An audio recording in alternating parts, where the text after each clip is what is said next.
আসলে খুবই সুন্দর একটা মেটাফরিক এক্সাম্পল ব্যবহার করেছেন আমাদের সংসদ উপনেতা জনাব নাহিদ ইসলাম, যে আমাদের এই বাজেটটা হচ্ছে দেখতে সুন্দর, খেতে সুন্দর, কিন্তু পুষ্টিগুণ নেই।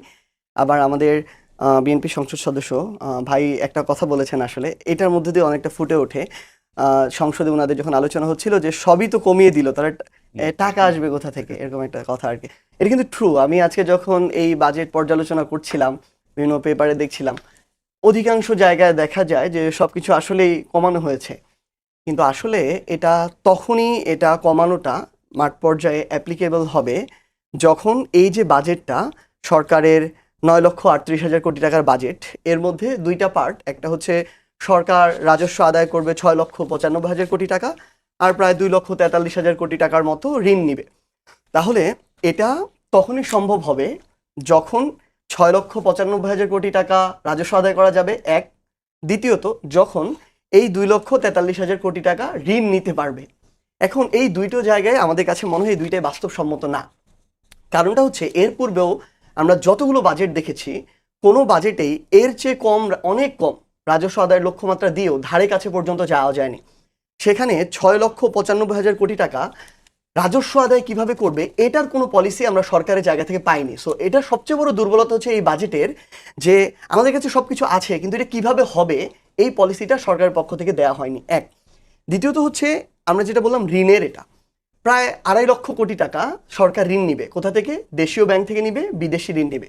এখন দেশীয় ব্যাংক থেকে যখন ঋণ নিতে যাবে, তার মানে আপনার যে ব্যাংকগুলো রয়েছে, এই ব্যাংকগুলো থেকে সরকার, আমরা ইতিমধ্যে দেখেছি 4 মাসে প্রায় 50,000 কোটি টাকার উপর লোন নিয়ে ফেলেছে। ফলে ব্যাংকগুলোতে কিন্তু টাকাটা কমে যায়। এখন ব্যাংক আসলে তাদের টাকাটা বাড়ায় কিভাবে? যখন তারা বিভিন্ন জায়গায় ইনভেস্ট করে, সেখান থেকে মুনাফা পায়। কিন্তু সেটার আপনি তো সুযোগ দিচ্ছেন না, কারণ আপনি সরকার হিসেবে সেই টাকাটা নিয়ে নিচ্ছেন। মাল্টি লেয়ারে যে ইনভেস্টমেন্টটা হয়, সেটা কিন্তু ধীরে ধীরে কমে যাবে, কারণ টাকাটা সরকারই বেশিরভাগ নিয়ে নিচ্ছে।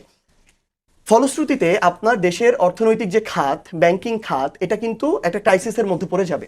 আবার আপনি দেখেন বিদেশি লোনের ক্ষেত্রে, সর্বশেষ যেই লোনটা আমাদের আইএমএফ থেকে পাওয়ার কথা ছিল এই বিএনপি সরকারের শুরুতেই, সেই লোনের কিস্তিটাও তারা পায় নাই। কারণ এটা শর্ত ছিল, ব্যাংকিং খাতের যে সংস্কার করতে হবে, সেই সংস্কারটা বিএনপি সরকার এসেই, অন্তর্বর্তীকালীন সরকার যতটুকু করেছিল, যার কারণে তারা পাচ্ছিল, বিএনপি সরকার এসে সেটাও থামিয়ে দিল। এবং তারা তাদের মতো করে ব্যাংক রেজলিউশন অধ্যাদেশ 2025টাকে পরিবর্তন করে 26 এমন একটা করলো, যার মধ্য দিয়ে এর আগে এমন অনেকেই আছে যারা ব্যাংক লুট করেছে, এসালমরা সহ অনেকেই, এসালম আসবে কিনা জানি না, কিন্তু যারা এরকম লুট করেছে, তারাও যদি 7.5% তার মূলধনের অংশটা জমা দিয়ে নতুন করে শুরু করতে চায়, পরবর্তীতে আস্তে আস্তে বাকিটা পরিশোধ করে, তাহলে তারাও ফিরে আসতে পারবে। যে এতদিনের আমার কোনো আস্থার জায়গা রাখতে পারে নাই, পাচার করেছে, লুটপাট করেছে, ওই মানুষটা আবার এসে আমার ব্যাংকটাকে লুটপাট করবে এই নিশ্চয়তা আমি পাই না। বরং আমি তো মনে করি যে তাদের বিচারের আওতায় আনা উচিত, নতুন মানুষদেরকে সুযোগ দেওয়া উচিত। সো এখানে যখন এই সংস্কারটা করতে পারলো না সরকার, তখন কিন্তু আইএমএফ লোন দিল না। এবং আমরা এটা আশঙ্কা করছি যে এই যে প্রায় 1,10,000 কোটি টাকার মতো লোন, বিদেশি ঋণ তারা পাওয়ার আশা করছে, আমরা এটাও বাস্তবসম্মত মনে করি না। সো এই জায়গা থেকে আমাদের মনে হচ্ছে এই যে একটা বিশাল বড় ঘাটতি বাজেট ইতিমধ্যেই, যেটা প্রায় 2.5 লক্ষ কোটি টাকার ঘাটতি বাজেট, এটা প্রায় 4 লক্ষ কোটি টাকার ঘাটতি বাজেটে গিয়ে পৌঁছাবে। কারণ সরকার এই যে প্রায় 6,95,000 কোটি টাকা রাজস্ব আদায়ের লক্ষ্যমাত্রা দিয়েছে, এটা আসলে খুবই টাফ। অর্থনীতিবিদরা বলছেন যে এটা 5 লক্ষ কোটি টাকা পর্যন্ত যেতে পারে। তাহলে আপনার যখন এত বড় বিশাল একটা ঘাটতি হবে, এই ঘাটতিটা আপনি কোথায় পূরণ করবেন? তখন যেটা হবে, আসলে হঠাৎ করে নতুন করে বাজেট সংশোধন শুরু হবে, কাট ছাট শুরু হবে। এর মধ্যে দিয়ে দেখবেন কিছু প্রজেক্ট অর্ধেক হয়ে, ভাই যেটা বললো, ব্রিজ হয়েছে, রাস্তা নাই, অর্ধেক হয়ে আটকে আছে। দেখবেন কিছু প্রজেক্ট, আমাদের গাজীপুরের যে রাস্তাটার মতো দেখবেন, এরকম কিছু প্রজেক্টে কাজ হতে হতে থেমে যাবে। এটা আর অন্য সরকার যদি পরিবর্তন হয়, তারা এসে আবার করবেন আমাদের যে বিষয়গুলো আর কি। সো আমাদের আসলে দিন শেষে মনে হয়েছে, আমরা চাই সরকার উদ্যোগ নিয়েছে, বাস্তবায়ন করুক। তবে আমরা এনসিপির পক্ষ থেকে 8,32,000 কোটি টাকার একটা বাজেট দিয়েছিলাম। এটার আশেপাশে যদি থাকতো, ঘাটতি ঋণটা যদি আরেকটু কম হতো, যেটা লক্ষ্যমাত্রাটা, এটা যেটা আসলে সম্ভব না, এটাও যদি আরেকটু কমিয়ে আমরা অন্য জায়গায় লোক দেখানো, আমরা সুযোগ সুবিধা দিলাম, সেটা যখন করতে পারবো না, যখন এটা আরো অনেক বেড়ে যাবে, তখন তো হিতে বিপরীত হবে এবং এটা সামাল তো সরকারকে দিতে হবে। তখন কিন্তু নির্বাচন ধীরে ধীরে এগিয়ে আসবে। এবং সরকার বলছে তারা মূল্যস্ফীতি 7.5 রাখবে, খুবই ভালো কথা, আপনি 7.5 রাখেন, কিন্তু আমাকে তো বলতে হবে আপনি 7.5 কিভাবে রাখবেন। এটা তো আমরা দেখছি আপনি যে যে জায়গাগুলোতে কমিয়ে দিচ্ছেন, আবার অর্থনৈতিক খাত, ব্যাংকিং খাত, আপনার হচ্ছে রাজস্ব, ওইখানে আপনার কম আসবে, আপনার হচ্ছে ঋণ আপনি পাবেন না, তখন তো মূল্যস্ফীতি বাড়বে। তো এই একটা অসামঞ্জস্য হওয়ার ফলে আমরা মনে করছি যে সরকার এই লক্ষ্যমাত্রার কাছাকাছি যাওয়া সরকারের জন্য কঠিন হয়ে যাবে। এটা বাস্তবসম্মত নয়। এবং দিন শেষে আমরা যে প্রত্যাশা করেছিলাম, কিছু ভালো জিনিস আছে, আমি আমার জায়গা থেকে কিছু সমালোচনা করলাম, কিছু ভালো জিনিস আছে, এটাও আমি স্বীকার করি। কারণ বেশ কিছু সুযোগ সুবিধা, যেমন আমি একদম ছোট্ট, আমি বলতে চাই বাংলাদেশের অসংখ্য মানুষকে এখন ডায়ালাইসিস করতে হয়, হার্টে রিং পড়াতে হয়, এরকম ছোট ছোট ভাই যেটা বললেন যে অনেক জিনিস আছে যেগুলোতে হয়তো মানুষের একটু স্বস্তি আসবে, কিন্তু দিন শেষে আমার তো কর্মসংস্থান তৈরি করতে হবে, দিন শেষে মানুষের ক্রয় ক্ষমতা বৃদ্ধি করতে হবে, দিন শেষে উৎপাদন বাড়াতে হবে। কিন্তু এটার কোনো পলিসি আমরা এই বাজেটে দেখতে পাই নাই।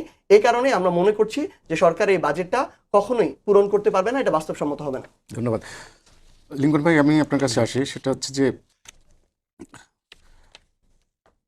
বিরোধী দল তো অভিযোগ করবেই আপনারা যত ভালো বাজেট দেন, কিন্তু কিছু কিছু বিষয় আছে যেটা, যেমন বিরোধী দল বলছে বাজেটটা তুলনামূলক ধনীরাই বেশি সুবিধা পাবে এবং মধ্যবিত্ত নিম্নবিত্ত আয়ের মানুষের উপর করের চাপ আরো বাড়বে। মানে এই সম্পর্কে কিছু বলতে চাচ্ছেন? করের চাপ আরো বাড়বে, তাহলে আপনার এটা জনবান্ধব বাজেট হলো কিভাবে? আচ্ছা ভাই, প্রথমত হলো যে বাজেটে কোনো রকম ছিটে ফোটারও নমুনা নাই যে এটা মধ্যবিত্ত এবং নিম্ন মধ্যবিত্তকে নিষ্পেষণের বাজেট, এটা কোনো অবস্থাতেই না। এই জন্যই বিরোধী দল অভিযোগ করছে। এই জন্যই এবার আমি যে বললাম যে বাহিরের অভিযোগের ভিতরে, ওই যে বললাম ব্রিজের কথাটা, কিন্তু আমি কোন প্রসঙ্গে বলেছি যে আগে ব্যানারটা বানানো হয়ে গেলে পরে একটু না নামলে কেমন হয়, মানে ব্রিজ আগে বানাই ফেলছি, রাস্তা নদী তো নিচে নাই, এই জন্য এখন নদী কাটার প্রকল্প নেওয়া আর কি, ওরকম একটা ঘর থেকে বের হয়ে, সংসদ থেকে বের হই। একটা কথা ভাইয়া যেটা বলেছেন যে পলিসি, আমি কিন্তু শুরুতেই বলেছি যে টোটাল বুকলেটটা যদি নিয়ে আসা যেত অনেক কেজি ওজনের, তাহলে হয়তো দেখানো যেত। যিনি মাননীয় সংসদ সদস্য যিনি বলেছেন, ওনার মানে মাননীয় বিরোধী দলীয় চিফ হুইপ যেটা বলেছেন, ওনার কাছে যতগুলো বুকলেট দেওয়া হয়েছে ওগুলো যদি উনি একটু বের করে খুলে দেখতেন, তাহলে ওর মধ্যে অনেক স্পেসিফিক পলিসিগুলো দেওয়া ছিল। ইনশাআল্লাহ যেহেতু রাতারাতি একদিন চলে গেছে, দেখবেন এবং আস্তে আস্তে উনিও সেটা এনরিচ হবেন কীভাবে এগুলো বাস্তবায়ন হবে।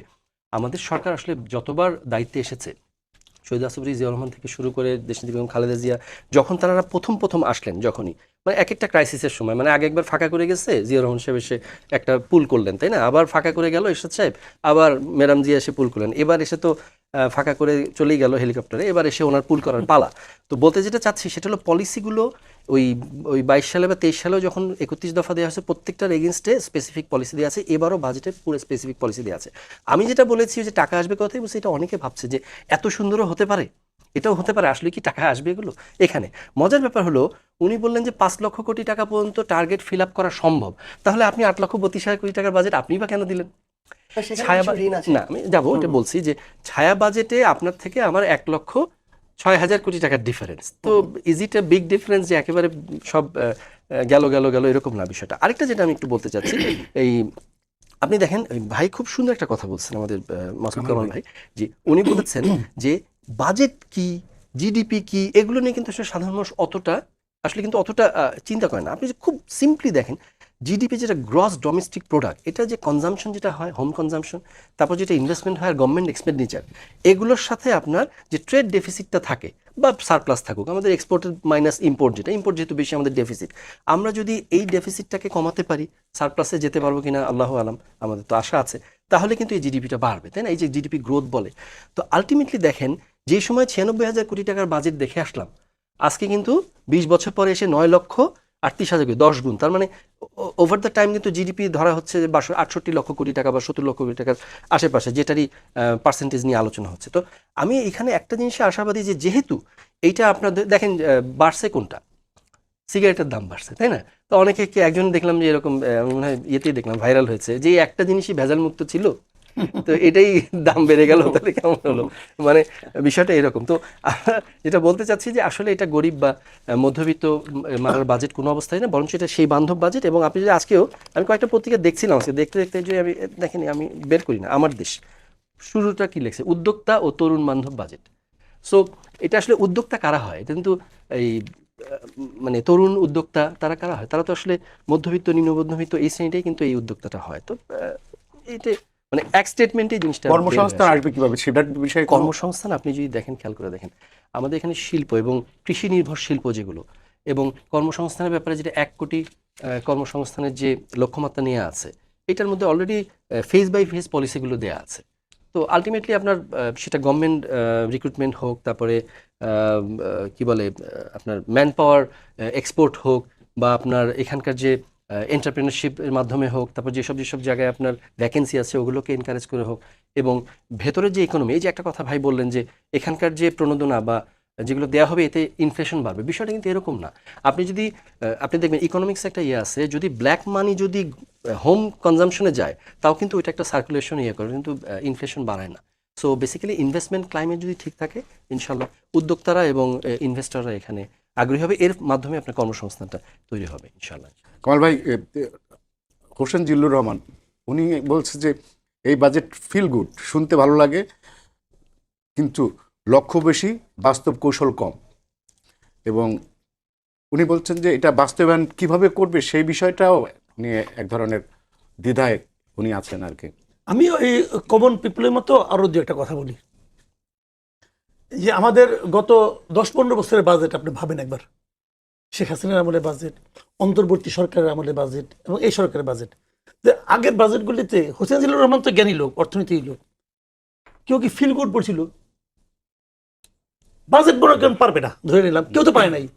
এ পর্যন্ত কোনো সরকারের কোনো বাজেট তারা কি ফুলফিল করতে পারছিল? না, পায় নাই। সবগুলি যা বলছে ওগুলি বাগাড়ম্বর ছাড়া পরবর্তীতে আর কিছু প্রমাণ হয় না। কিন্তু আমি ধরে নিলাম এটাও বাগাড়ম্বর, আমি হাইপোথেটিক্যালি ধরে নিলাম এরাও পারবে না। যেভাবে বিরোধী দল যেভাবে ব্যাখ্যা করে দেখাচ্ছে, ব্যাখ্যাগুলো কিন্তু ভালো, আমি ব্যাখ্যাগুলি কিন্তু ইগনোর করছি না। এই ব্যাখ্যাগুলি থাকা উচিত, থাকলে পরে ওনাদের একটা সতর্ক হওয়ার সুযোগ থাকবে যে এটা কেন তারা বলতেছে, তাহলে বোধহয় পারবো না, এটা ভালো। কিন্তু ফিল গুড এই কথাটা তো আমি অনেকদিন পরে শুনলাম। আবার দেবপ্রিয় বলছে যে চিন্তার একটা আছে, কালকে বলছে। ফ্রেন্ড, আমি বলি বাজেটে বুঝি না, কিন্তু বাজেট বক্তৃতা মাঝে মাঝে পড়ি টুকটাক, এমনি এমনি পড়ি, আছে না কিছু পড়ি। এটা কিন্তু পড়তেও ভালো লাগছে, সিনসিয়ারলি পড়তেছি। সুলিখিত বাজেট কিন্তু এটা, আমি এটা কিন্তু প্রশংসা করছি না, বাট সুলিখিত। মানে আমার কাছে কেন যেন মনে হয়েছে এই বাজেটটা টোটালি আমলাতান্ত্রিক বাজেট না, মানে আমলারা লিখে দিয়েছে, ওনারা খালি পড়েছেন, আমার কাছে তা মনে হয় নাই। আমার কাছে এই বাজেটটা সহজবোধ্য মনে হয়েছে কিছু কিছু ক্ষেত্রে। তবে একটা কথা আমি বলি, সেটা হলো কি, আপনি যত হিসেব, বাজেটটা মানে কি, আমি কয় টাকা ইনকাম করবো আর কয় টাকা খরচ করবো, ঘরে ঘরে বাজেট হয়। আমার ঘরে বাজেট বউ করে, এবং সে তার মতো করে করে, এবং সে এটা হিসাব করে আমার হাজব্যান্ড কত টাকা আনবে, কি আনবে না আনবে, আমি কত টাকা ব্যয় করবো, ওইভাবে হিসাব করে। তো এটাই তো গভর্নমেন্টের কাজ, এটা দেশটা কেমন চালাবে। তবে মূল যে পয়েন্টটা সার্জিসও বললেন, এটা একটা খুবই অ্যালার্মিং পয়েন্ট। সেটা হলো কি, আপনি যদি কর্মসংস্থান করতে না পারেন, তাহলে কিন্তু আপনি খরচ দেখাচ্ছেন, মানুষের জীবন কেমনে চলবে রে ভাই, মানুষ কিনবে কেমনে করে? এই পয়েন্টগুলো কিন্তু থাকতে হবে। আপনি এই যে ইয়ের জন্য বরাদ্দ রাখছেন, মানে আপনার সরকারি কর্মচারীর জন্য বাড়তি বেতন দেবেন, আপনার জন্য আলাদা একটা বরাদ্দ, আলাদা একটা বরাদ্দ আপনি হিসাব করে রাখছেন, এই বরাদ্দটা আগামীতে আরো বাড়বে। তো এইটা বাড়লে যে দ্রব্যমূল্যের উপর একটা প্রভাব পড়বে না? তাহলে আপনার যা নাকি বেসরকারি চাকরিজীবী আছে, তারা কি আপনার লোক না? তারাও তো আপনার লোক, তারাও তো আপনাকে ভোট দিচ্ছে, যে ভোট দেয় নাই সেও তো আপনার লোক। হ্যাঁ, এখন তো সবার প্রধানমন্ত্রী, সবার লোক। তো তাদের কথা আপনি ভাবছেন? আপনি কি কোনো বেসরকারি উদ্যোগ থেকে ডেকে বলছেন যে আমি সরকারি কর্মচারীদের যেভাবে বেতন বাড়াচ্ছি, আপনারা সে আনুপাতিক হারে আপনার ওদেরও বেতন বাড়ান? বলছেন আপনি? বলেন নাই কেন? বলা আপনার দায়িত্বের মধ্যে পড়ে না? পড়ে তো, করেন নাই কেন? তাহলে এই মানুষগুলো জীবনযাপন কেমন করে যাবে, এটা কিন্তু দেখার দায়িত্ব আপনার। বিনিয়োগ হচ্ছে না, বিনিয়োগ না হওয়ার পেছনে কি দায়ী? আমরা বিনিয়োগ বোর্ড একটা করেছি, বিদেশ থেকে বলি না, আমি আকাশ থেকে বলি, উনি তো আকাশ থেকে জাম্প করেন, এক লোক নিয়ে আসছেন, আশিক চৌধুরী, ওনাকে তো এই সরকার রেখেও দিয়েছে, যে 2-4 জনকে রাখছে তার মধ্যে উনিও একজন। বিশাল একাডেমিক লোক, জীবনে কোনদিন বিনিয়োগ আনা কোনো এক্সপিরিয়েন্স ওনার আছে, চাকরি করতো ওটা ব্যাংকে, তারা ধরে নিয়ে আসছেন আপনি এখানে, বিশাল একটা পোস্টে বসাই দিচ্ছেন। কি তার যোগ্যতা এখনো বুঝতে পারলাম না। আমাদের দেশে জন্মগ্রহণ করছে এক লোক, সে ভারতে যে $20 বিলিয়ন বিনিয়োগ করে, তাকেও তো আপনি আনতে পারেন নাই। আমার ঢাকার ছেলে, তাকেও তো আপনি আনতে পারলেন না, এই রবিন খুদাকে। তো আপনি কি করছেন? আপনি আপনার সারা জীবনের মানে এই অ্যাচিভমেন্টটা কি? ওই এরোপ্লেন থেকে জাম্প করা, এই তো ওটাই করেন। তো এখন আমাদের দেশে আপনার ভদ্রলোক তো বোঝা উচিত কি করতেছে তারা। তো বিনিয়োগটা কোথায় ভাই? বিনিয়োগ ছাড়া হবে না। বিনিয়োগ না করলে শিল্প হবে না, শিল্প না করলে হবে না, কর্মসংস্থান হবে না। আপনি কেমন করে করবেন? তো সেই জিনিসগুলো কিন্তু জরুরি। কর্মসংস্থান না হলে ভাই একটা জাতির সামনের দিকে যাবে না রে ভাই। সেই জায়গাটা কোথায় করবেন, কিভাবে করবেন, এটা আপনাদের ব্যাপার। সেই ব্যাপারে খুব বেশি কিছু এই বাজেটে আছে, এটাও আমার কাছে মনে হয় নাই। ঋণ নিবে, নতুন নেন, ঋণ আপনার হাতে পাবেন, আপনি যদি সেই ইমেজ ক্রিয়েট করতে পারেন ঋণ পাবেন, কিন্তু পরবর্তী প্রশ্ন হতে আসবে ঋণ শোধ করতে পারবেন তো? শোধ করবেন কোথেকে? আপনার বৈদেশিক কিন্তু আর টাকা ছাপায় শোধ করতে পারবেন না, তাই না? সত্য করতে হবে, করতে করবেন এক মানে যাই হোক, এগুলি অনেক কিছু আছে, তবে তারা বুঝবে, এটা আমরা বুঝবো না, এটা আমরা বুঝিও না। তবে আমি আশা করব সরকার এগুলি হিসাব নিকাশ করে, যেন এক বাজেট যদি ফেল করে সবচেয়ে বড় বিপদে কে পড়বে? সরকার পড়বে। তো তাদের জন্য বুঝতে হবে আমাদের কিভাবে কি করতে হবে। আর বিরোধী দলে যে কাজটা করতেছে, আমি এবার একটা ব্যাপারে খুবই খুশি যে এই প্রথমবার মনে হয় আমার দেখার মতে, এই প্রথমবার এই যে দুইটা বিরোধী দল দুইজনেই একটা বিকল্প বাজেট তাদের মতো করে দিয়েছে, এবং এটা খুবই ইতিবাচক। মানে তারা যে বিষয়টা নিয়ে চিন্তা করতেছেন, তাদের যে একটা পরিকল্পনা আছে, এটা আমাকে মানে রীতিমতো অভিভূত করছে। কারণ আমাদের দেশে এর আগে আমি দেখিনি কখনো, হয়েছে কিনা আমি জানি না, মনে করতে পারি না। বেগম জি একবার দিছিলেন, উনি দিয়েছিলেন বিকল্প, হ্যাঁ, বিকল্প। যাক, যদি দিয়ে থাকেন তো ভালো, তাহলে হলোই। তাহলে এরা যে দুইটা কাজ করছে, এবং আমি এনসিপির উপর খুবই খুশি, আমার মানে পাশে বসে আছে এই জন্য না, কিন্তু এই জন্য না, আমি খুবই খুশি। একটা নতুন দল, একটা নতুন দল, তাদের তো এক্সপিরিয়েন্স নাই, নতুন দল, এবং তারা সবাই তো ইয়াং। মানে ওনারা যে একটা বাজেট বিকল্প হিসেবে কল্পনা করতে পারছে, চিন্তা করতে পারছে, এটা করতে তাদের পরিশ্রম হয়েছে, এবং প্রথম দিছে। এবং তারা এমন একটা পরিশ্রমের কাজ করছে যেখান থেকে কোনো ফল আসবে না। কারণ এই বাজেট তো বাস্তবায়িত হবে না কখনোই। ওনারা যেটা করছে, গভর্নমেন্ট যেটা করছে, সেটা বাস্তবায়ন করার জন্য করছে। তাদের নেক্সট সরকারে গেলে তারা তাদের পরিকল্পনা যে করবে, তখন তো আরেক বাস্তবতা, আরেক বাস্তবতা, আরেক বাজেট আসবে। কিন্তু ওনার যে কোনো রেজাল্ট নাই, এখান থেকে কোনো প্রাপ্তি যোগ নাই, তারপরে যেটা পরিশ্রম করছে এবং সেটা ভালো করছে তাই মনে করি। যদি আমি ডিটেল পড়ি নাই, ওটা তো পাইও নাই, কোথায় বলবো? এই যে ধরেন আপনার যদি পাই বাজেট, ভালো হবে। এটা কি আপনাদের আছে, ওয়েবসাইট আছে? জি, জি, আছে। ওয়েবসাইট থাকলে ভালো। এই যে বাজেট নিয়ে আমার যে পছন্দ হয়েছে, এদের উদ্যোগটা আমার পছন্দ জামাত হয়েছে। ইসলামের এই যে কালকের যে বিক্ষোভ কর্মসূচি, এবং তারা যে বলছে যে এটা বাস্তবতা বিবর্জিত বাজেট, জনগণের কোনো কল্যাণে আসবে না। কিন্তু আমরা তো দেখছি যে সারটে নিত্যপণ্যের দাম কমানো হয়েছে, কৃষকদের সার ইসের পরে, কীটনাশকের পরে শুল্ক প্রত্যাহার করা হয়েছে। তো তারপরও সরকার, বিরোধী দল কেন এই বাজেটকে গণবিরোধী বলছে? না, এটা তারা বলবে, তাদের এটা হয়তো রাজনীতি আছে, তাদের তো কোনো লজিক আছে। আমি কিন্তু চাই যে বিরোধী দলটা বেশি বেশি করে কথা বলুক। কারণ বেশি বেশি কথা বললে কি হয়, দুটা জিনিস হয়। একটা জিনিস হলো, তাদের এই বেশি কথাটা জাস্টিফাই করার দায়িত্ব তাদের উপরে পড়তায়। আমরা কিন্তু জিজ্ঞাসা করবো এক সময়, আপনি যে বললেন বাস্তবতা বিবর্জিত, তাহলে এটা তো বাস্তবতা, ওরা তো বললো বাস্তবতা এখানে আছে, আপনি এই ফালতু কথাটা বললেন কেন? এক নম্বর প্রশ্ন। দুই নম্বর প্রশ্ন, তারা যখন বলে তখন সরকারি দলের কিন্তু একটা চিন্তার জায়গা খুঁজে যে কেন ওরা বললো।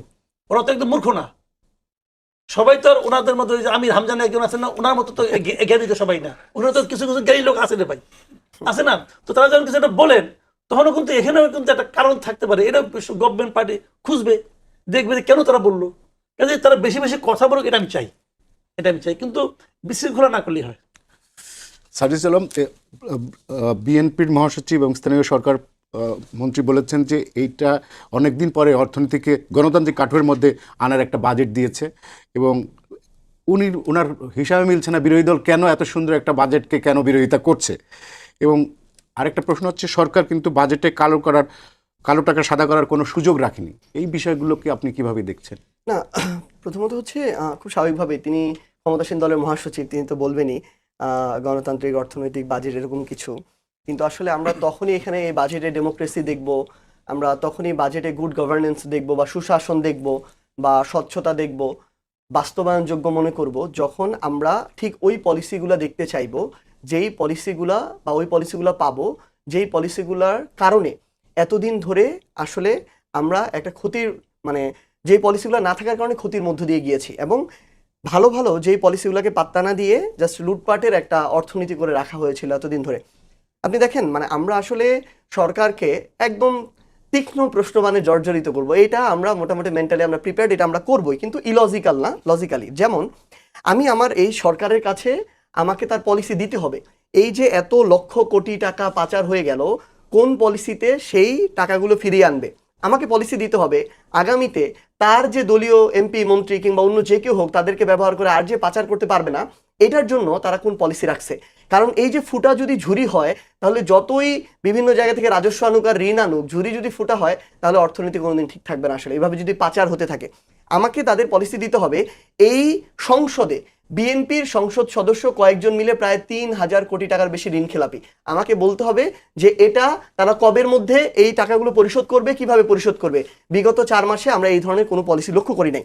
আপনি দেখবেন, আপনি এই টকশোটা গ্রামের হাজার হাজার মানুষ ছোট্ট একটা চায়ের দোকানে বসে এই টকশোটা দেখছে। আমরা যখন গ্রামে যাই এই দৃশ্য দেখি। আপনি গ্রাম পর্যায়ে যান, একটা শ্রেণীর মানুষের টাকা অনেক বেড়েছে, আবার একটা শ্রেণী যেটা অনেক বড়, মানে এই শ্রেণীর মানুষটার টাকা কমেছে হাতে। যারা গরিব মানুষ তারা আরো গরিব হয়েছে। অল্প একটা শ্রেণী হইতে পারে 5%, হইতে পারে আরো কম বেশি, এই শ্রেণীটার কাছে টাকা অনেক বেড়ে গিয়েছে। এবং মধ্যবিত্ত যারা আমরা আগে বলতাম যে আমরা মধ্যবিত্ত মিডল ক্লাস, ওনারা এখন মনে মনে জানে ওনারা এখন মিডল ক্লাস না, ওনারা নিম্নবিত্ত কিংবা ওনারা হচ্ছে নিম্ন মধ্যবিত্ত, কিন্তু মনের শান্তির জন্য ওনারা বলে ওনারা মধ্যবিত্ত। কিন্তু আপনি দেখবেন যে এই বেতনভুক্ত যে মানুষটা ছিল, সরকারি হোক বেসরকারি হোক, তার এখন 15-20 তারিখের পরে তার আর চলার উপায় থাকে না আসলে। ওই গ্রামের যে মানুষগুলো কাজ করে, আপনি দেখবেন ধান যখন কাঁচা ধান কাটা হচ্ছিল, মাত্র আমরা মাঠ থেকে আসলাম, কাঁচা ধান যখন কাটা হচ্ছিল, কৃষকের তো আর ধান রাখার সবার গোডাউন নাই, তখন ধানের মন যায় 600 টাকা করে, বস্তা 1200-1400 টাকা, 600-700 টাকা মন। কিন্তু যখন কাঁচা ধান বিক্রি হয়ে গেল তার 7 দিন 10 দিন পরে এখন কিন্তু বস্তা 2000 হয়ে গিয়েছে, মন 1000। তাহলে এই লাভটা কিন্তু কৃষক পাচ্ছে না। এই মাত্র 7 দিন 10 দিন 15 দিন যারা নিজেদের গোডাউন তৈরি করে মধ্যস্বত্বভোগী গোষ্ঠীটা নিজের গোডাউন রাখতে পারলো, লাভটা তারা পাচ্ছে। তাহলে আমার তো কৃষক ক্ষতিগ্রস্ত হচ্ছে, কৃষকের ওই মূল্যটা তো নির্ধারণ করতে হবে। তাহলে আমাকে এই সরকারকে পলিসি দিতে হবে যে কিভাবে এই যে অর্থনীতিটা, এটা সবার জন্য মানে বেঁচে থাকার অর্থনীতি হবে, খালি একটা গোষ্ঠীর জন্য হবে না। এটা আসলে আমরা যেটা দেখেছি, নিম্নবিত্ত মানুষ অল্প কিছু কিছু জায়গা আছে, ছোট ছোট জায়গা, ওই জায়গাগুলোতে তারা একটা স্বস্তি পাবে। কিন্তু এটা বেশি স্বস্তি হচ্ছে যারা বড় বড় ব্যবসায়ী তাদের জন্য। এবং দেখেন, আপনি ধরেন একটা মানুষ, নিম্নবিত্ত মানুষ, তার ডায়ালাইসিস দরকার, আপনি সেখানে ধরেন ট্যাক্সটা কমাই দিলেন। কারা হার্টে রিং পড়ানো দরকার, আপনি সেখানে ট্যাক্সটা কমাই দিলেন। কিন্তু এই জিনিসটা ফেস করে কতজন মানুষ? গ্রামের যে মানুষরা 10%, 20%, এর বেশি তো না। তাহলে বাকি যে মানুষগুলো, আমরা অ্যাজ এ হোল সবাই, আমরা কিন্তু একটা পুরো দেশের অর্থনৈতিক অবস্থাটা কিরকম এটার দ্বারা আমরা প্রভাবিত হব। এই দেশে যদি ঋণ খেলাপি বেড়ে যায়, অর্থ পাচার বেড়ে যায়, চাঁদাবাজি বেড়ে যায়, এটার জন্য কিন্তু আমার সিঙ্গেল প্রত্যেকটা মানুষ ক্ষতিগ্রস্ত হবে। তো আমি ওই গভর্নেন্সটা, গুড গভর্নেন্সটা চাচ্ছি। কিন্তু আমরা যে জিনিসটা আসলে দেখতে পাচ্ছি, আপনি দেখেন, প্রথমেই সরকার আসার সাথে সাথে আমাদের জ্বালানি মন্ত্রী বলল 2 বছরে তারা কোনো জ্বালানির দাম বৃদ্ধি করবে না। আমরা দেখলাম 4 মাস যেতে না যেতে 2 বার বৃদ্ধি করেছে। এর প্রভাব প্রত্যেকটা জায়গায় পড়বে, কারণ এই জ্বালানির দাম বৃদ্ধির সাথে উৎপাদন, বন্টন, বিপণন, শিল্প কারখানা, সার থেকে শুরু করে সবকিছু সম্পর্ক আছে। তাহলে যখন এই প্রত্যেকটা জায়গায় দাম বাড়বে, আপনি মুদ্রাস্ফীতি কি দিয়ে কমাবেন? এখন সরকার দাম না বাড়িয়ে কি করবে? মিডল ইস্টের যে এই যে যুদ্ধটা তো সরকারকে মানে আরব সরকার উত্তরাধিকার সূত্রে পেয়েছে, সরকার তার না না না, এটা এই যে এটা আমরা সরকারকে, আমরা যেটা বলছি এটা আসলে সরকারকে ছেড়ে দেয় আর কি, এটা দায় সারা। সরকার এই 4 মাসের মধ্যে, আপনি বিশ্ববাজারে তেল এত দাম বাড়ে নাই যে আপনার 20-30% দাম বাড়াইতে হবে। এবং সরকার এখানে কূটনৈতিকভাবে ফেইল করেছে। না হলে কেন আমার হরমুজ প্রণালীতে, যেখানে দেশ হচ্ছে ইরান যারা এটা নিয়ন্ত্রণ করছে, তাদের সাথে তো আমার ওই বন্ধুত্বপূর্ণ সম্পর্ক আছে, তাহলে আমি কোন জায়গায় ফেইল করলাম? তারা তো অনেক দেশে জাহাজ যেতে দিয়েছে, আমার দেশে জাহাজ কেন আটকে দিল? কারণ যখন ইরানের একটা দেশে প্রথম আক্রমণ করে দেশের সর্বোচ্চ নেতাদেরকে হত্যা করা হয়, আমি বিএনপি সরকার হিসেবে ইরানের অ্যাম্বাসিতে গিয়ে তাদেরকে সমবেদনা জানাইতে পারি নাই। যখন এইখানে একটা দেশের মানে প্রধানকে, সার্বভৌম একটা দেশের প্রধানকে এভাবে হত্যা করা হইলো, তখন আমি রাষ্ট্রীয়ভাবে আমার একটা প্রেস রিলিজ দিতে পারি নাই সরকারের ফরেন মিনিস্ট্রির পক্ষ থেকে। এবং যেটাও দেওয়া হয়েছে একটা, এটা হচ্ছে নতজানু, যারা আক্রমণ করেছে তাদের পক্ষে গিয়েছে। সো এটার কারণে তারা আটকে দিয়েছে। তাহলে এখানে কূটনীতির একটা ব্যর্থতা আছে। এবং যেটুকু বেড়েছিল এটা কিন্তু আবার পরে কমে এসেছে, সর্বোচ্চ 5% বাড়ানো যেত। আপনি দেখেন ভারতে 2-3% মাত্র দাম বেড়েছে, তাহলে আমার 25-30% বাড়ানো হলো। আপনি দেখেন এলপিজি গ্যাসের দাম প্রায় 30% উপরে বাড়ানো হলো, 600 টাকা, 1200 থেকে 1800 হয়ে গেল। আপনি দেখেন বিদ্যুতের দাম আবার এখানেও প্রায় 20%, 18 থেকে 20%-এর মধ্যে বিদ্যুতের দাম বাড়লো। তো সমস্যা হচ্ছে এই যে জিনিসগুলো, যেগুলোর সাথে মানুষের প্রত্যেক দিনের লাইফ ইনক্লুডেড, দেশের অর্থনীতি পরিচালনা সবকিছু ইনক্লুডেড, সবকিছু বাড়লো। আর আপনি আমাকে যদি বলেন আপনার মুদ্রাস্ফীতি কমে যাবে, আপনি সব জায়গায় ছাড় দিবেন, ভাই ছাড় দেওয়ার জন্য তো আপনার টাকাটা লাগবে। তাহলে ওই টাকাটা আপনি কোথা থেকে ম্যানেজ করবেন এটাও আপনি আমাকে বলেন, কিন্তু এটা আপনি কোথাও বলতে পারতেছেন না। সো আমাদের এটাই আশঙ্কার জায়গা। এবং এই জায়গাটাতে আমরা সরকারকে আজকে শুরুর দিনে আমরা সতর্ক করে দিতে চাচ্ছি, কারণ দিন শেষে ভুক্তভোগী ভাই যেটা বললো, শুধু সরকার হবে না, ভুক্তভোগী আমাদের প্রত্যেকটা মানুষকে হইতে হবে, বাংলাদেশকে হইতে হবে। লিঙ্কন ভাই, সার্জিস আলম যেসব বিষয়গুলো তুললো, আপনাদের সরকারের বিরুদ্ধে কূটনৈতিক ব্যর্থতা, তারপর প্রতিশ্রুতি দিয়ে প্রতিশ্রুতি রক্ষা না করা, এই বিষয়গুলো কি সরকারকে বিব্রত কিনা? আমি আপনাকে ধন্যবাদ যে আপনি নতুন একটা মানে সেক্টরে আবার চলে যাননি। আমি চাচ্ছিলাম যে কথাগুলো একটু উত্তর দিতে পারলে সুবিধা হতো। আলহামদুলিল্লাহ। প্রথম কথা হলো যে জ্বালানির বিষয়টা যে বললেন, দেখুন এই জ্বালানির উনি মাঝে মাঝে কিছু স্ট্যাটিস্টিক্স দিচ্ছেন, স্ট্যাটিস্টিক্সগুলো আসলে বলছেন 25%, 30% বিষয়গুলো দেখেন। 130 টাকায় 5 টাকা বাড়া মানে কি 25% কিনা আমি জানি না, এটা আসলে সিম্পল ম্যাথ। বা 135 টাকায় 5 টাকা বাড়া, এক্সাম্পল দিই, অকটেন ছিল 120 টাকা, এখন 145 টাকা। ভাই 120 টাকা অকটেন কবে ছিল লাস্ট? আমার 120 টাকা ছিল, 4 মাস আগে 120 টাকা ছিল। 120 ছিল কি? 130 মনে হয় ছিল না? আমি এখনই দেখাচ্ছি আপনি বলেন। ঠিক আছে। এটা কি আপনার মানে 122 টাকা। 122 টাকা ছিল, 22 বা 25 প্রথমে ছিল, আবার কমিয়ে 22 ছিল। তো 25% বা 30% কি বিষয়টা, 120-এর 25% মানে 40 টাকা বেড়ে যাওয়া আর কি। যাই হোক, এনিওয়ে, তাহলে 160 হওয়ার কথা। এনিওয়ে, এরকম কিছু ব্যাপার আছে। দ্বিতীয় বিষয় হলো যে আপনার এই জ্বালানির বিষয়টা, এটা ধরেন যুদ্ধের যে ব্যাপারটা, আপনি এটা খেয়াল করে দেখবেন যে ঠিক যে সময় ইরিগেশন চলতেছে ওই সময় কিন্তু গভর্নমেন্ট এটা করে নাই, সে নিজের উপর লোডটা নিছে। আপনি পার্শ্ববর্তী দেশগুলো দেখেন, পাকিস্তান দেখেন, শ্রীলঙ্কা দেখেন, নেপাল বা আশেপাশের যে দেশগুলো, আপনি যদি এদিককার এটার এফেক্টেড ইয়েগুলো দেখেন, ওরা কিন্তু ইমিডিয়েটলি আফটার ওয়ার, মানে ইনিশিয়েটিং দ্য ওয়ার, তখনই কিন্তু তারা এটা করেছে। আমরা কিন্তু তা করি নাই। উই টুক দ্য পেইন, যে ঠিক আছে ইরিগেশনটা হয়ে যাক, তারপরে গিয়ে যে বাধ্য হয়ে যখন বাড়াতে হয়েছে তখন এটা হয়েছে। এটা হলো একটা বিষয়। কিন্তু ওই যে জি। সার্জিস ভারত আলম যেটা বাড়িয়েছে বললেন 2 যে থেকে 4% 2 বছর বাড়ানো হবে না, এই প্রতিশ্রুতি, এরকম কোনো প্রতিশ্রুতি আপনাদের সরকার প্রডিউসার ভারতের বিষয় জি বলেন। না, যে উনি যে বাংলাদেশের বললেন জ্বালানি মন্ত্রী বলেছিল আর কি যে 2 বছর বাড়ানো হবে না, কিন্তু আচ্ছা, এবার আসি, আমি তো বললাম এটা কি কারণে বাড়াতে হয়েছে, তো বললাম। এরপরে যেটা বিদ্যুতের বিষয়টা যেটা আসছে, দেখেন বিদ্যুতের যে লাস্টের যে প্রাইসটা বাড়ানো হয়েছে, এর মধ্যে 65% যারা কনজাম্পশন করে, তার মধ্যে টোটাল কনজাম্পশন 65% কনজিউমারদের 1 টাকাও বাড়েনি। না। প্রথম যে 65 মানে 75 ইউনিট পর্যন্ত যারা ব্যবহার করে, এটা হলো টোটাল কনজিউমারের 65% কনজিউমার। আমি আপনাকে স্ট্যাটিস্টিক্স দিচ্ছি, আমি এমনি যে ঢালাও যে একটা পার্সেন্টেজ বলবো তা না।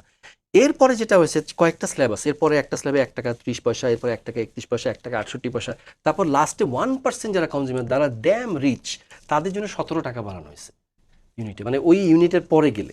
বিষয়টা হলো এইরকম। আর এরপরে দেখেন একটা কথা যেমন আসলো যে ইনফ্লেশন হবে বা দিস দ্যাট, আমি তো আগেও বলেছি যে টাকা যখন ভেতরে সার্কুলেট করে, আপনার মেগা প্রজেক্ট দিয়ে গভর্নমেন্ট এক্সপেন্ডিচার বাড়িয়ে ওইটা দিয়ে আপনি যদি আপনার মানে লোন করে ফান্ডিং করেন, ওইটা দিয়ে কিন্তু আপনার ইনফ্লেশন হবে। কিন্তু আপনি যখন ওয়েলফেয়ারে দিবেন, যেটা সে আবার রিইনভেস্ট করবে, একটা মাকে যখন আপনি ফ্যামিলি কার্ডে 2,500 টাকা দিবেন, তার মানে এক্সিস্টিং যে তার ফ্যামিলিতে যে এক্সিস্টিং ইনকাম আছে, বাকিটা সে কিন্তু আরেকটা কোনো একটা জায়গায় সে কাজে লাগাবে। সে হয়তো বাচ্চার জন্য একটা কিছু করবে, পাশাপাশি কোনো একটা সেলাইয়ের কিছু করবে, কোনো একটা উদ্যোগে সে যাবে। তো যখন ভেতরে সার্কুলেট করে, তখন কিন্তু ওইটা আপনার ইনফ্লেশন বাড়ায় না, বরং তখন ওটা আরও কর্মসংস্থান এবং আপনার ইকোনমিকে আরও বুস্ট করে। আচ্ছা, এখানে আরেকটা বিষয়ে ভাইয়া মনে হয় কথায় বলছিলেন যে পলিসি। আমি তো শুরুতে আমি অলরেডি উত্তর দিয়েছি ভাই, আপনার কাছে পুরো একটা বুকলেট আছে, ওখানে মোটা দাগের পলিসিগুলো দেওয়া আছে, ওগুলো একটু দেখে নিয়ে আমরা আরেকদিন বসতে পারবো। পলিসি নাই বিষয়টা এরকম, বিএনপি 31 দফার যেরকম পলিসি দিয়েছে, এর পলিসিও মানে পেন অ্যান্ড পেপারসে দেয়া আছে। আচ্ছা, এবার একটা জিনিস দেখেন, এখানে একটা কথা আসছে যে মানে আমরা একটা মডেল তৈরি করা, যে সে ফর এক্সাম্পল এটা পারবো না। দেখেন আমাদের ইনকামবেন্ট গভর্নমেন্টও কিন্তু প্রায় 1.5 বছর সময় পেয়েছে। তো ওনারা কি মডেল দিয়ে গেছেন, এবং ইনকামবেন্ট গভর্নমেন্ট মোটামুটি মানে কারা মোটামুটি নিয়ন্ত্রণ করতেন এটা দেশ ও জাতি জানে। তো তারাও কি কিছু মডেল দিয়ে আমাদের কি দিতে পেরেছেন বা কি পলিসি দিতে পেরেছেন? এই ব্যাংকগুলোর ব্যাপারে, ব্যাংকের ব্যাপারে কথা বলেছেন। দেখেন ব্যাংকের ব্যাপারে কথা বলতে গেলে লম্বা কথা আসে। ঋণ খেলাপের কথা বলেছেন, মানে অ্যাস্টনিশিংলি, আমি জানি না ভাই কোনো বিজনেসের সাথে জড়িত কিনা, বিজনেসে করতে গেলে ইনভেস্টমেন্ট করতে হয়, ইনভেস্টমেন্ট যখন বাড়াতে যায় তখন হয়তো কিছু ঋণ নিতে হয়। 17 বছর তো ভাই বিজনেসম্যানরা বিজনেসই করতে পারেনি, তো 17 বছর তো বিজনেস করতে পারে না, সে কীভাবে ঋণ শোধ করবে? সে কারণে এই ঋণ খেলাপিদের, আপনি যাদেরকে ঋণ খেলাপি বলছেন, তারা হয়তো রিস্কেজুল করে আইনের আওতায় এসে তো তারপরে ইলেকশনে এসেছে, তাই না? তো যে বিজনেস করতে পারলো না 17 বছর ওই ফ্যাসিস্টের কারণে, তাকে ওই 1.5 বছরে ওই ইনকামবেন্ট গভর্নমেন্ট কিভাবে তার ব্যাপারে কি ব্যবস্থা নিল, ওটাও তো একটু জানা দরকার।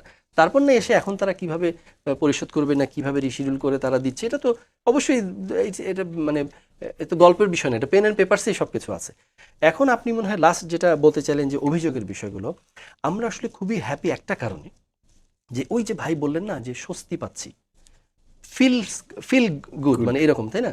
তো এইটা একটা খুবই আশাব্যঞ্জক একটা বিষয়, যে খুবই আশানুরূপ, যে আমরা যেহেতু স্বস্তিটা দিতে পেরেছি মানে ডে ওয়ানে, আশা করছি ইনশাল্লাহ ওভার টাইম আসুক। কেবল তো 3 মাস 3.5 মাস গেল, ইনশাল্লাহ আমরা ওভার টাইম, দেখেন আপনার যে কয়টা কমিটমেন্ট দেওয়া হয়েছিল তার মধ্যে কোনোটায় 41,000, কোনোটায় 42,000, কোনোটায় প্রায় লাখের কাছাকাছি, এক একটা আপনি কৃষি কার্ড বলেন, ফ্যামিলি কার্ড বলেন, এগুলো প্রত্যেকটা জায়গায় pilot project already has been taken care of, এবং এটার বাকিগুলোরও রূপরেখা দেওয়া হয়েছে যে প্রথম অর্থ বছরে কত লাখ পর্যন্ত গিয়ে এটা সেবাটা পাবে।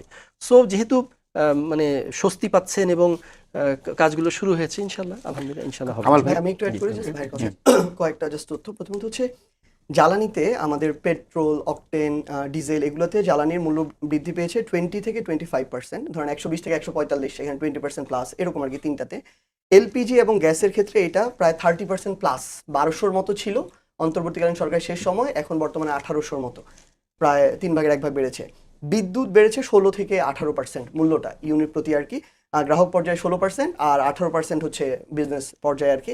ভাই যেটা বলেন এটা একটা জিনিস যে 0 থেকে 50 এবং 0 থেকে 75 ইউনিট যারা ব্যবহার করেন তাদের ওই জায়গায় পূর্বের ওই ইউনিটটা আছে মূল্যটা ওইটা বাড়ানো হয় নাই। কিন্তু একটা জিনিস আপনি দেখেন, ধরেন একজন একদম গ্রামের কৃষক যে 50 ইউনিট ব্যবহার করে সে বিদ্যুৎ বিল তাহলে কত দেয়, ধরেন 850 হচ্ছে 400 টাকার মতো বিদ্যুৎ বিল দেয়, গেল মাসে 400 টাকা বিদ্যুৎ বিল দেয়। এখন ওই কৃষক সকালে ঘুম থেকে উঠে মনে করেন যেই একটা বাহনে করে, যে কোনো বাহন অটো হোক ভ্যান হোক যাই হোক না কেন, যে বাহনটাতে করে যায় ওই বাহনটা যদি বিদ্যুতের চার্জ ব্যবহার করে, যে কোনো জ্বালানি ব্যবহার করে, সেটার দাম বৃদ্ধি পেয়েছে।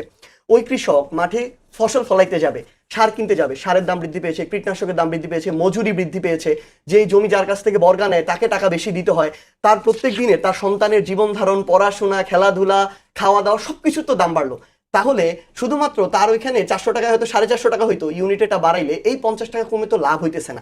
আমরা ওই জিনিসটা বলছি যে এই যে মূল্যস্ফীতিটা বৃদ্ধির জন্য সামগ্রিকভাবে যে জিনিসগুলো প্রভাবক এই প্রত্যেকটা জিনিস বৃদ্ধি পাচ্ছে, তার মানে ওইটাও বৃদ্ধি পাবে, কেউ স্বস্তিতে থাকার সুযোগ নাই।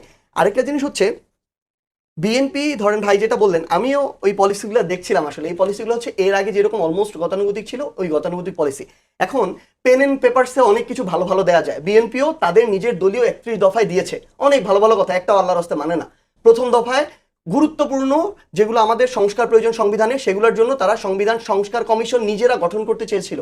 সংসদে দাঁড়িয়ে জনাব সালাউদ্দিন আহমেদ বলে যে সংবিধান সংস্কার হয় না, শুধু সংশোধন হয়, প্রতারণা। এরপরে বিচার বিভাগ তারা স্বাধীন করতে চাইলো, পৃথক সচিবালয় করতে চাইলো, দুদকের তারা স্বাধীনতা চায়, মানবাধিকার কমিশনের স্বাধীনতা চায়, পুলিশের সংস্কার চায়, প্রত্যেকটা তাদের 31 দফাতে দেয়া আছে। কিন্তু যখন অধ্যাদেশগুলো আসলো তারা অধ্যাদেশগুলো বাতিল করে দিল। এখন ওই আলোচনা পাশ কাটিয়ে কিভাবে অন্য আলোচনায় যাওয়া যায় এটা আমরা বিএনপি পলিসি দেখছি।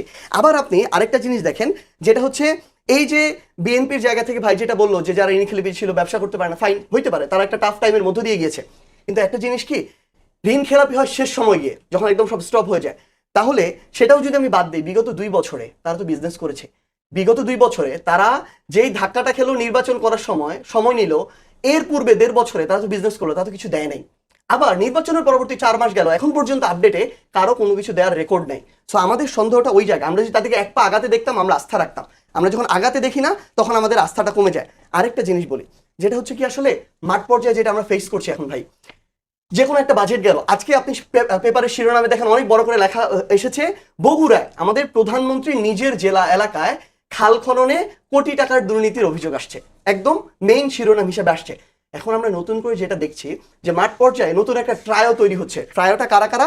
একটা হচ্ছে স্থানীয় নেতা, বিএনপির ক্ষমতাসীন নেতা, আরেকটা হচ্ছে তাদের সাথে লবিং করা সরকারি কিছু কর্মকর্তা কর্মচারী যাদের হাত দিয়ে প্রজেক্ট টেন্ডারগুলো যায়, আরেকটা হচ্ছে ঠিকাদার। এই একটা সুন্দর ট্রায়ো তৈরি হয়েছে, যারা মিলে আগের মতোই আমরা দেখছি বাজেটের প্রায় 50% বিভিন্নভাবে ভাগ বাটোয়ারা করছে, বাকিটা ইমপ্লিমেন্টেশনে যাচ্ছে। সো আমাদের আশঙ্কার জায়গাটা হচ্ছে এগুলো যদি তাদের জায়গা থেকে তদারকি না হয়, তারাও সংসদে আছেন, এগুলো যদি তারা দেখভাল না করেন, এটা শুধুমাত্র মানে আমরা ক্ষতিগ্রস্ত হবো, আমরা সমালোচনা করছি, ব্যাপারটা এমন না। এটা তাদের জন্য একটা ক্ষতি, দেশের জন্য ক্ষতি। তো সবশেষে ব্যাপারটা এরকম, আসলে আমরা এই যে জিনিসগুলো অন্তর্বর্তীকালীন সরকার, ভাই আরেকটা কথা বলুন, এটা বলে শেষ করি। অন্তর্বর্তীকালীন সরকারের দায়িত্ব আসলে ছিল কিছু সংস্কার আমাদের সামনে এনে দেয়া, কিছু করেও যাওয়া। তারা আমাদের সামনে জুলাই সনদ দিয়েছেন, গণভোট দিয়েছেন, এখানে 84টা সংস্কার আছে, অনেকগুলো অধ্যাদেশ আছে। এইগুলো যদি আমরা একসাথে মিলে এই জায়গাটাতে কাজ করি, তাহলে আমরা মনে করি ওই ফলটা আমরা ধীরে ধীরে নিতে পারবো। কিন্তু আমরা যখন শুনি কেউ এটা বলে যে গণভোট তো অবৈধ হওয়া উচিত, এই জুলাই সনদ আমরা আমাদের দলীয় অনুযায়ী বাস্তবায়ন করব, এই জুলাই সনদ তো দলীয় সনদ না, এটা তো দেশের সনদ, অভ্যুত্থানের সনদ।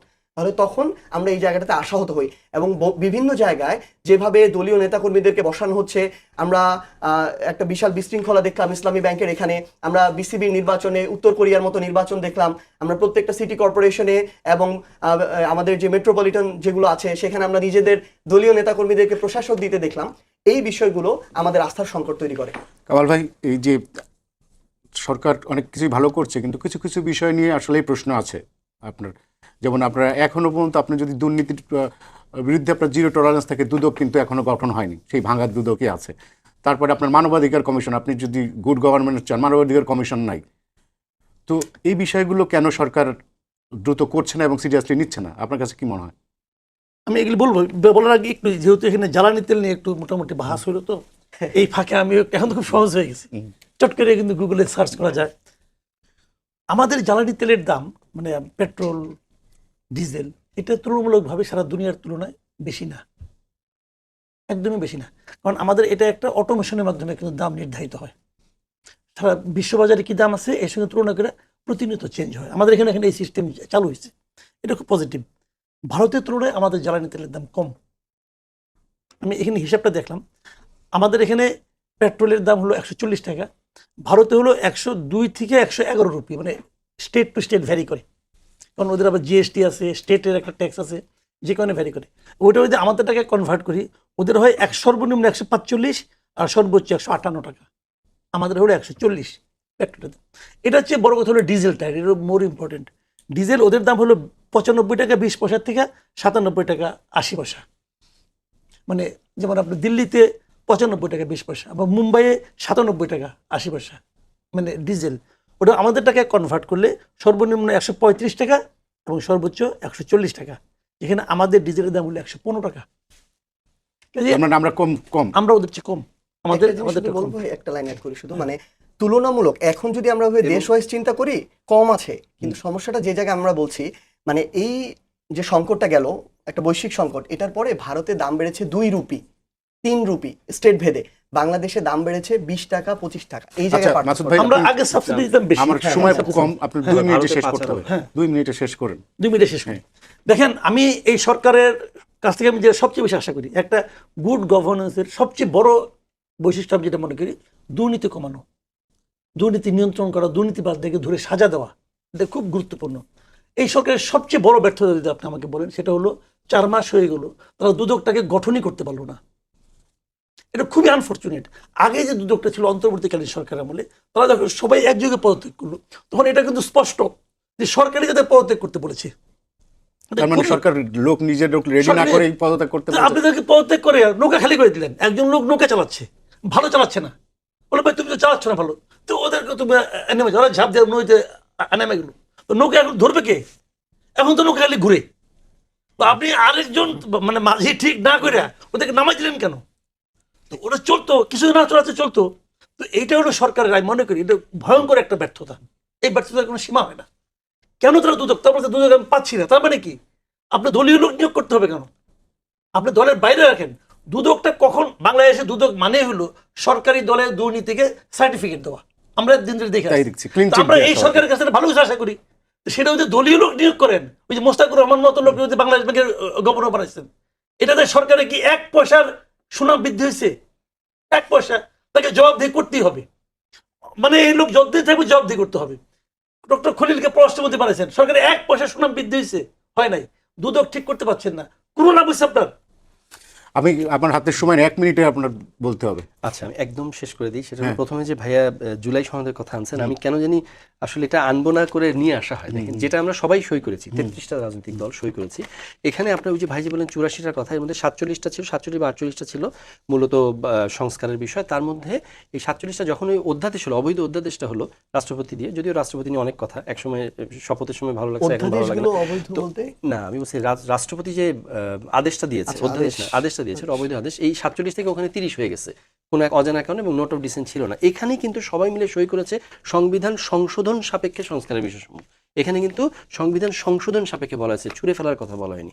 তো ওভাবেই চলছে, এবং ওই অনুযায়ী যে 4টা বাকি আছে, ওই 4টার মধ্যে যে আপনার ওই যে কি বলে সুপ্রিম জুডিশিয়াল কাউন্সিল থেকে শুরু করে এগুলো আরও আলাপ আলোচনা করে করতে হবে। এই জন্য হেল্প রাখা হয়েছে, নেক্সটে চলে আসবে ইনশাল্লাহ। আর লাস্ট যেটা বলছে দুর্নীতির কথা আসছে, দেখেন দুর্নীতির বিষয়ে আপনি দেখেন, prevention is better then Lincoln ভাই, শেষ করতে হবে, আমাদের এই সময়। পুলিশ নিয়োগের ক্ষেত্রে কান্নাকাটি করে বসে 120 টাকায় আমি চাকরি পেয়েছি। Have you ever seen that? তো ভাই 3 মাস হয়েছে, একটু ওয়েট করেন না, তো অস্থির হওয়ার কিছু নেই, পলিসি আছে, কাজ হবে ইনশাল্লাহ। জি, সবাইকে ধন্যবাদ। আর বিসিবি অনেক ভালো করছে ইনশাল্লাহ, যেটা বলছে এটা নিয়ে আরেকদিন লম্বা কথা আচ্ছা বলবো আচ্ছা ইনশাল্লাহ। স্যার, আপনাদের সরকার এই তারেক রহমানের নেতৃত্বে প্রথমে একটা বাজেট দিল, এবং বিপুল এই বাজেটকে আপনার অর্থমন্ত্রী যখন ঘোষণা করেন তখন ওনাকে বলল যে অন্তর্ভুক্তিমূলক বিনিয়োগ বান্ধব। আবার বিরোধী দল বলছে যে এইটার উচ্চাভিলাষী বাস্তব বিবর্জিত, মানে কারণটা কি? জি, ধন্যবাদ। আসসালামু আলাইকুম রহমতুল্লাহ, বিসমিল্লাহ, আলহামদুলিল্লাহ, ওয়াসসালাতু ওয়াসসালামু আলা রাসূলিল্লাহি ওয়া বাদ। আপনার মাধ্যমে আপনার সমস্ত দর্শক শ্রোতা এবং আমার সহ আলোচকবৃন্দকে মাননীয় প্রধানমন্ত্রী জনাব তারেক রহমানের পক্ষ থেকে অভিনন্দন। আচ্ছা দেখুন, আমি আলহামদুলিল্লাহ আমার আজ থেকে প্রায় 20 বছর আগে 2006 সালে একটা সুযোগ হয়েছিল সংসদে যাবার। আই ওয়াজ অনলি 26 দেন। তো ওবারও আমি প্রথম অধিবেশনটা বাজেট পেয়েছিলাম 2006 সালে যে বাজেটটা। আপনি প্রথম এমপি হয়েছিলেন 2006 সালে? 6 সালে আমার বাবা ছিলেন আচ্ছা গাইবান্ধা 4 আসন থেকে, উনি মারা যাওয়ার পরে আসন শূন্য হয়, তখন আমি উপনির্বাচনে আচ্ছা। সংসদ সদস্য নির্বাচিত হই। তো প্রথম অধিবেশনটা আমি পেয়েছিলাম বাজেট অধিবেশন। আমার মনে আছে যতদূর মনে পায় সম্ভবত 96,000 কোটি টাকা প্লাস মাইনাস একটা বাজেটের সময় হয়েছিল। আজ কিন্তু প্রায় 10 গুণ, তাই না, 9,38,000 কোটি টাকা। তো যতদূর মনে পড়ে তখনকার থেকে এখনকার সবচেয়ে বড় পার্থক্যটা হলো, আমরা গতদিন যখন বাজেট অধিবেশন চলছিল, মোটামুটি মনে হয় ম্যাক্সিমাম যতগুলো প্রস্তাবনা এসেছে মাননীয় অর্থমন্ত্রী মহোদয়ের পক্ষ থেকে, আমরা দেখেছি পুরো হাউস সর্বসম্মতিক্রমে টেবিল চাপড়ে সেটাকে স্বাগত জানিয়েছে, সরকারি দল এবং বিরোধী দল, মানে দলমত নির্বিশেষে। তার মানে বোঝা যাচ্ছে এটা যে জনবান্ধব। এবং আজকে বিভিন্ন পত্রপত্রিকাগুলো এগুলো এসেছে, এবং আসলে কি আমরা যদি বাজেটের পুরো যে বুকলেটগুলো দিয়েছে ওইটা নিতে মানে অনেক কেজি ওজন, তো এটা ওজনের সাথে এটা পড়তেও তো একটু সময় লাগবে। যদি পিন পয়েন্ট ডিসেকশন করতে যাই তাহলে কিভাবে হবে। এক পর্যায়ে এরকম বলছিলাম, আমি গতকাল একজনের সাথে কথা বলছিলাম, একটু মানে অনেক আশাবাদী তারা, এক পর্যায়ে বলছিলেন যে সবই তো কমায় দিল, টাকা আসবে কোথা থেকে, মানে সাধারণ মানুষের একটা ইয়ে থেকে। তো সেগুলো সব ডিসেকশন দেওয়া আছে। আমি এতটুকুই বলবো যে অনেক আশার আলো দেখছে সবাই, এবং যেহেতু সরকার দল বিরোধী দল একত্রে এটাতে আশা করি ইনশাল্লাহ। ওনারা কেন যে আসলে পরবর্তীতে রাস্তায় নামলেন, এমন অনেক সময় হতে পারে যে হয়তো ব্যানার আগে থেকে রেডি ছিল, না নেমে কি আর করা। অনেক সময় থাকে না যে আমরা নদীর উপর ব্রিজ বানাই, তো ব্রিজ আগে বানানো হয়ে গেলে নিচে নদী কাটার মতো একটা অবস্থা আর কি, এটাও হতে পারে। কিন্তু আমার মনে হচ্ছে হাউসের ভিতরে বিষয়টা এরকম ছিল না। হাউসের ভিতরে সর্বসম্মতিক্রমে বাজেটটাকে ওয়েলকাম জানানো হয়েছে। মাননীয় স্বরাষ্ট্রমন্ত্রী জনাব সাউদ্দিন সাহেব তার বক্তব্যের সময় একবার একটু রম্য করেই বলছিলেন যে আমরা এখানে তো, এটা হলো আপনার অধিবেশনের প্রথম দিনের কথা বা বোধহয় একদিন আগের কথা, তো বলছিলেন যে আমরা ভেতরে এসে একরকমই থাকি, সব একই থাকে, বাইরে গিয়ে যেন পরিবেশটা কেন জানি মাঝে মাঝে একটু অন্যরকম হয়ে যায়। তো আমার মনে হয় যে বিরোধী দল আসলে হাউসের ভিতরে বিষয়টা এরকম না, ওটাও চলে আসবে, ওনারা ওটা বাইরে কাউন্সিলিং করলে ইনশাল্লাহ ঠিক হয়ে যাবে। কামাল ভাই, আমি আপনার কাছে আসি। এই যে বিএনপি নির্বাচনী ইশতেহারে বলেছিল কল্যাণমুখী রাষ্ট্র করবে এবং জনবান্ধব একটা সরকার হবে, আপনি কি বাজেটে তার প্রতিফলন দেখছেন? দেখেন, আমি আসলে অর্থনীতি ভালো বুঝি না, সত্যি কথা বলতে কি, বাজেটে যে খুব ভালো বুঝি তা না, বাট অনেকদিন ধরে সাংবাদিকতা করি, বাজেট হওয়ার পর ওই বাজেটের রিপোর্ট যিনি করেন তার সঙ্গে তো হেল্প করি, এটা সেটা লিখি। পরের দিন পত্রিকায় যখন বের হইতো আমি খালি একটা জিনিসই দেখতাম, যে কী কী জিনিসের দাম বাড়লো, কী কী জিনিসের দাম কমলো। এটা কিন্তু ওরা গবেষণা করে বের করে, আমি অত বুঝি না, কিন্তু ওটা দেখি যে কী কী জিনিসের দাম কমলো, কী কী জিনিসের বাড়লো। তো এবার সেরকম খুব বেশি একটা দেখছি তা না, কিন্তু একটা জিনিস আমি বুঝতে পারছি যে মানে আমরা আসলে হয় কি, আমরা যারা সাধারণ মানুষ আমরা করি কি, আমাদের নিজের জীবনের কি কি প্রভাব পড়লো এটা বোঝার চেষ্টা করি। কয়েকটা জিনিস আমার এবার বাজেটটা আমার কাছে মনে হয়েছে যে এই যে একটা শ্রেণী যারা নাকি বাজেট বুঝে না কিন্তু নিজের জীবনটা বুঝে এবং নিজের জীবনের সঙ্গে বাজেটটাকে তারা মিলিয়ে নেওয়ার চেষ্টা করে, এই বাজেটটা করার সময় তারা সম্ভবত এই শ্রেণীকে মাথায় রাখছে, এটা আমার কাছে মনে হয়েছে। অনেকগুলি জায়গা ছিল খণ্ড খণ্ড খণ্ড খণ্ড জিনিস যে মানুষ হ্যাপি হয়েছে। আমি একটা ছোট্ট উদাহরণ দিয়ে বলি আপনাকে, বিভিন্ন মধ্যবর্তী বৃত্ত অথবা নিম্ন মধ্যবিত্ত শ্রেণী এরা কিন্তু মাঝে মাঝে কিছু সঞ্চয়পত্র টত্র কিনে, বিশেষ করে মহিলারা কিনে, তারপর পেনশনের পর বৃদ্ধরা কিনে, প্রবীণরা কিনে। এই সঞ্চয়পত্রে উৎসে কর বলতে একটা কথা আছে, ওখানে যে মুনাফাটা পায় সেখান থেকে 10% গভর্নমেন্ট কেটে নেয়, সবারই নেয়। এখন বয়স্ক লোক, প্রবীণ লোক, ততক্ষণ ইনকাম নাই, সারা বছরে যে তার যে ইনকামটা হয় হয়তো সেই এই মুনাফা যেটা হয় সেটা হয়তো সারা বছরে 3 লাখ টাকার কম হয়, তাহলে তার কিন্তু 1 টাকাও কর দেওয়ার কথা না। তার 3 লাখ টাকা ইনকাম হয় এখান থেকে, ইয়ের থেকে, মুনাফার থেকে, তার কিন্তু 1 টাকাও দেওয়ার কথা না। কিন্তু ধরেন 3 লাখই হয়, 3 লাখ হওয়া মানে কি, তার এখান থেকে কিন্তু 30,000 টাকা অলরেডি কেটে নিচ্ছে, তার তো করই নাই। উৎসে কেটেছিলেন কেন, যে পরে অ্যাডজাস্ট করবেন বলে। এই টাকাটা কি কেউ ফেরত পেয়েছে? নোবডি। আমার বউ এটা নিয়ে আমাকে অনেকদিন বলছে তোমরা কিছু বলো না কেন, এই যে আমার টাকাগুলি কেটে নেয় উৎসে থেকে, আমার তো কোন নাই, আমার তো 3.5 লাখ টাকা আমি তো পাই না বছরের এখান থেকে মুনাফা, আমার তার কোনো ইনকাম নাই, তাহলে আমি কেন টাকা দেবো? ও প্রায় 34 লাখ টাকা, 34,000 টাকা মাসে দিছে, এটা আমি কেন দেবো? এটা আমার ফেরত দেখ, এটা তো আমার টাকা। এইবার খুব খুশি সে, বলে কি যে দেখলাম যে উৎসে কর নাকি ফেরত দিবে, যদি সে পায়, যদি তার পাওনা হয় যে এই টাকাটা তার নেওয়া উচিত হয় নাই, তো টাকাটা ফেরত দেবে। তো এই শ্রেণীর মানুষ কিন্তু অনেক, তারা কিন্তু হ্যাপি হয়েছে। আমি বলছি এরকম যদি আপনি ছোট ছোট ছোট ছোট পকেট ধরেন, এরকম অনেক পকেট কিন্তু হ্যাপি হয়েছে এই বাজেটে। যেমন আপনার ওই আয়করের বাড়াইছে, আকার বাড়ে হ্যাঁ, আগে মানে 4.5 লাখ টাকার কম হলে আয়কর দিতে হবে না। হ্যাঁ, এটা পাবলিক ভাই এটাতে কি আসে যায়, কিন্তু তাতেও কিন্তু শুনতে ভালো লাগে, পাবলিক হ্যাপি হয়েছে।